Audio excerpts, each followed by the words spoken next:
I'm Jeff Altman, the Big Game Hunter. I'm a professional coach. I've worked in search. Well, I previously worked in search for more than 40 years and filled tons of positions. And I'm back today with what I call stupid final interview mistakes. And to be clear, these are the kind of mistakes that are a little bit different than the ones I've pointed out previously. Because these are the ones that have just killed it off at that moment where the opportunity could be yours. Where you're competing, and this is one I'll come to that in a second, where you're competing on a final interview and you just do something dumb. So let me just point out some of the things that people can do that will shoot themselves in the foot and send their candidacy down the drain. They're in no particular order. So first of all, you arrive late. So that's number one. Number two is you dress badly or inappropriately for the interview. I'm not going to tell you how to dress because you may be watching this at a time where styles are different. I'll just simply say dressing inappropriately for this audience.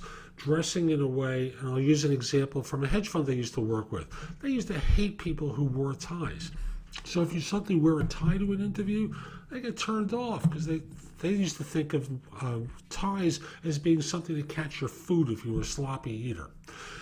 Third, and this is where we start getting more serious, you start feeling arrogant. And you feel arrogant because you think the job is yours. So it starts to leak out. You get a little too cocky. You forget that you might be competing with someone and act like the job is yours. And you are competing. You're competing against either another person or people, or you're competing at, let's go back and see if there's someone else. So never treat this as though it's a formality. I remember one time, when I was a relatively junior person, one of my colleagues had someone on interviews with a firm in Westchester, New York.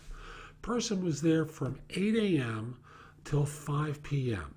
He's there talking to, his final interviews with the head of the function he's going to be working for. And what happens is, he asks about, the head of the function asks, why are you looking? And he says, I can't believe, a racist moment. He says, I work with a bunch of slobs and Indians. How do you expect someone to respond to this? Like, he's your best friend. Yeah, I understand what you mean. No.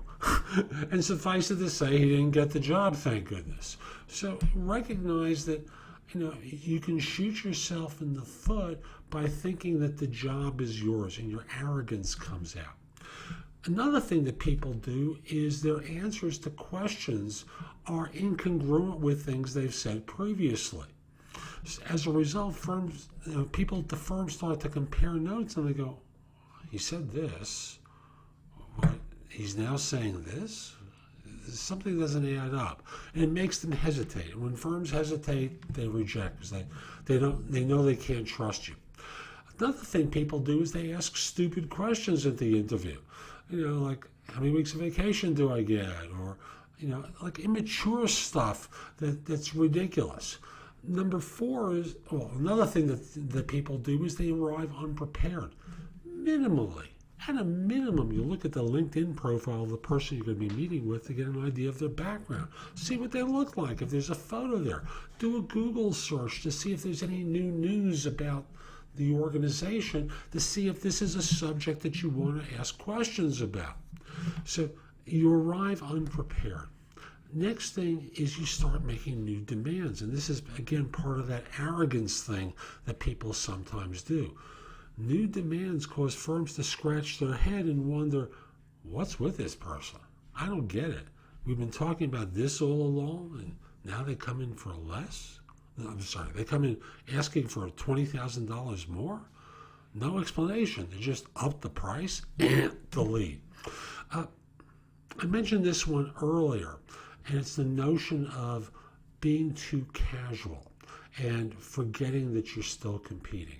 I mentioned this in another video, and it's the notion, it came from a story where I represented someone for a position. The firm flew him out. He's talking with his future boss. She asks him a question, and everything had been going so well for so long in this hard to find skill. One of the few people in the world who had this background.